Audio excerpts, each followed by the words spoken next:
Mama wakwaba wafreme ajowa searching mesrel na wa subscribe to my channel. Mia notification bell no so for more news.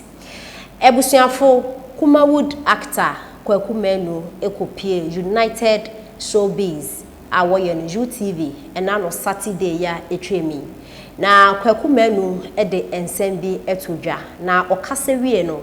Ghana fu bi nso ama no reply na ebusuafo men kase enche no yenti ensem a KwaKu menu ede etodwa ne nsansombra Ghana ye to sisi sini amemeye no Ghana oko Ghana movies award eti say sini wa he but ewiase nyina the creative art na eton no enyom sini ball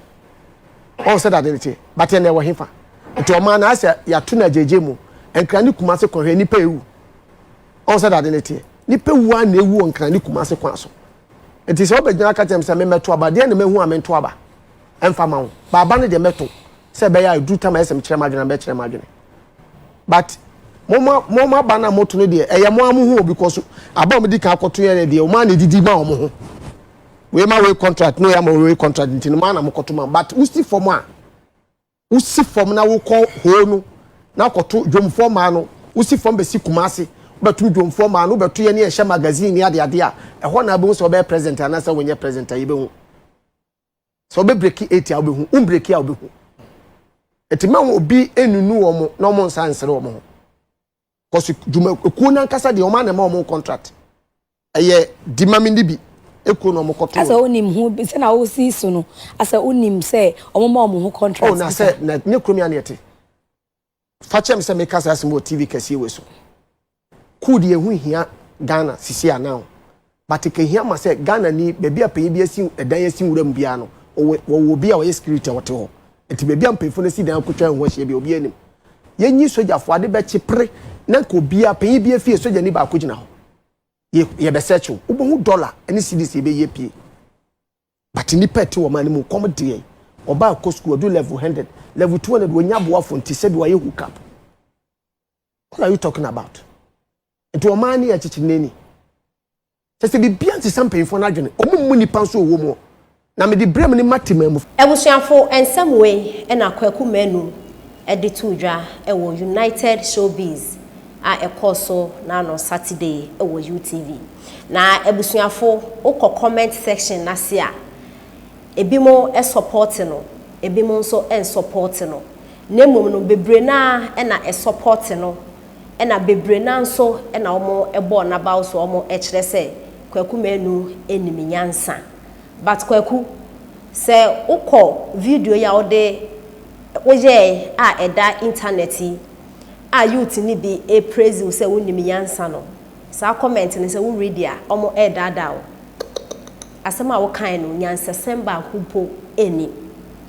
nyansesem a enim no is because eye politics na oye no but KwaKu se ne wo si ekasa enhahan wani ase Ghana ho dadwen eda wakoma so wo pay youth no asem se ne wo ka se de bia wo send the mobile money no na ka me expect wo se wo betu youth ne fo dan ensem a wo kan no eye fame na wanya eye sini na waye na Ghana fo ya to na ya hwe na wo waba benya din na wanya platform ana se wanya followers ana Ghana fo bebre na enimo enti wo kan sem a omo befa na wo ye politics se ne be ya politicians no ebehu na omo ahye wafumuma na watimi aye politics de amomo but enye se Ghana ho bi na wodwen se Ghana ho na wodwen akwaku wo kasa no obi onim nyanse bia anase obi o ka no kware bia ebetie wo nsem na onim ba bia wo free eba na ba bia wo bekwa akwie o kasa no youth ho ensem na wo ka se na youth ni benya adwuma ye KwaKu se Ghana da wakoma so a anka ensem a wo ken ka wo ka onsem a wo ken na ba bi ba kope na ekwa akosi because o se 2024 o bekwa akokire wadwen o bekwa akoto aba na KwaKu menu mienu so ye se Ghana ha no two parties a edi akotin wo Ghana ha ye to aba de emomo eye NPP na NDC CPPO enye ehufo omo de omo akubu no omo di yenim se 2024 parties a akese wa Ghana ha yebeto abade amomo eye NPP na NDC na kwaku kasa wo kasa iso no eye ade a wo ka de atia abanya otiso yi nti kwaku manu wan kasa wakomemu no di no kware ma wo na hwenyame anim se 2024 beto aba de ama NPP ama yoku ana dabi NDC na beto abade amomo na NDC nso abeto abade amomo no omanpanyin dada John Dramani Mahama na oyo mo leader nti it's obvious so no na abeto aba de ama no because wo kasa no wo se enano abeya NPP fo koto yi nipa baako na omotoma no ye ba wo mia na omotoma no ba wo mia nso no mpanifu na omo enchendi na omoto aba no but ukofem ho pa which means 2024 general elections no egomfo beto aba aboso kan fo beto aba magazine fo beto aba enti no ombeto so de etia Vice President Dr. Bawumia Ampa. Personally, me any problem. Say NPP for opposition or NDC for bow. Me, I don't have any problem. Because two parties see a yado mu DNA a woman mu papa. But Senkebeyanka NDC de or my penda da John Dramani Mahama on your option. KwaKu no kasa no say from Accra to Kumasi Road. KwaKu, I am on kind of kware kakra wa Ghana hano. From Accra to Kumasi Road, you know, and now 2016 year, His Excellency Nana KwaKu for be president in a kwano mutrato wana. That be NDC abedi o man so empose NPP for a kwan started here kuni pass ya kind the number of innocent people awomwe from Kumasi to Accra Road ne so a enya sem keto KwaKu NDC for aba eko ya beka ne kware a wa danse wa fa Kumasi to Accra Road ne so be hu ase be hu so mo aye kwan no dual sa eko kakra eko nanim pa e wan waye His Excellency Nana KwaKu Fado ombo no hu modin bia onye no a onu po yase na membu no eye fun no waye kwan ne kakra eko o ma pin dada Mahama eda ekwan no okaso obaye otache wan tache nso na nipa ewu kwan no so ananya asem keto akra o si youth no ekom di omo mu nya adwuma anye NDC abedi oman so se ne NPP aba abedi so factory bako pe KwaKu bodi na NDC fo so mbra no mu famba to so mo bedi Ghana so ekoba yi factories ahe no mo abi a youth na nya adwuma ye o man penda da John Dramani Mahama catch ro mo a graduate fo say onye magician no we create jobs e dia mo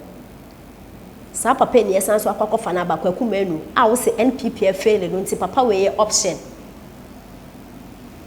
na aya mo ka se youth ni nya adwuma nya o comedy youth na eyampa se oman no aju obi individuals o mo adwuma bekoso a ese government no ema na economy no eba fam anase economy ni mu ye embrace se ne be ya ukutesika kakra na o de ye business a ebetimi akwa ma no wanya so mfa so na so de bi abo bra ene de yampa. But government need to mean create a Jumana Ghana ha youth bia nya bi nye e bi nsi da Ghana ha government bia no betimi e create job na youth e wo Ghana ha no mo nya ju bia nya bia ye e bi nsi na mom no youth no KwaKu e so mo amwa platform pese mo ye politics no ka mo jai politics ne ye na mo country youth ne se o mo form abrabo enso mo nsem no mo nya bibi e mo form ani ento aban ne so because NPP o NDC o mo no mo di Ghana fo hwammo o mo di youth ni hwammo en consider ben na celebrities a community anase sikani brinti mo ahyeda se mo de this year ye be politics ama party we ne waba party we ba na se yenye sikani bia ndi a ye betu na egu ne akwakofa party we aba enso youth no omo hu se sa omo wodi no omo ye sa no omo da omo se KwaKu manu o se hwana o okoye politics no oje ne sika gu ne botoma at the end of the day no friend na wa send 150 cedis enso wa be ka acho no wa kwakoto aba ho be kire o adentina Ghana ha yempe no kware sa NPP fail yati ase o man penda da John Dramani Mahama oye option obi oye option a on bi adwuma da e kwan a wo kasa e kunipa wo ba be president 8 years ni predecessor ne de oto as won ankasa so be di 4 years went me an touch kwan no still e kunipa no wo be kasa ento abema no be ye se nipa no ko onye nuhu be kan kire yen se okay me ba Kumasi kwan ne me ye hospitals a amanfu nya bed nda so me ba me provide appeal for mo ko wo mo da family mo nya yare ye ba ni na e be hwe ambulance be make sure say a short here ye be provide bi ye drones aba e deliver blood no ye ba na say short here ye de bi beba Enyama kese na so okay papa e okotena fi oba krado or the new ideas ba we de da bi nkukọ ketenkete eno de be ma ye no wa ma ye nkukobu KwaKu menu wo kasa wo ken man we your option mu ni mi nyansa excuse my language wo betena platform so mu ni mi se mu kasa e kwa chi ntino wo kasa obetimi influence obi na wo de akwa jiska so you will talk anyhow na Ghana youth ni se betie no anyhow na akoto aba pasa 1 month pe na ye nuye ho enye hunya nkanso na aka echi wo youth a wotie me o man penda da John Dramani Mahama ne pens wo ye teacher wo kira de wo pay na mba nurses wo twa mo training allowance sim wako school every out if you man penda da so onye magician we create jobs akwan bebre wo Ghana ha no wo ye wo green book ni mu a and the green book no koma akwan ni wo enso no physical no ye hu kwan no a his excellency be ye president to be ko bi o man bia anase brown bia su se o mo kwan ye e kwan na NDC force wo ye ne fa he e ba ne corruption na NDC ye corrupt NPP force ye corrupt na KwaKu menu mpacho wo ye youth so wuji wo hudi so wakoma mu ye clean obetimi abase ye nto abema so ye youth because you see no NPP na NDC ne yom kwa ka ato egu na edo bi fufura ba they expect say third person na wa beji ye fie haw na mane a ye komi mu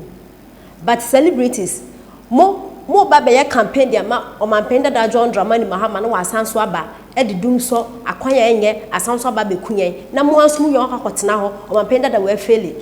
adenti na mo de mo akasa no mo ba na mo mayi mu ntine ye nto abema mo so mo ji mu hu dia ene kaya penisa yankase yate na third person bi na ye pen this na NPP but e be hwe me pa dia anka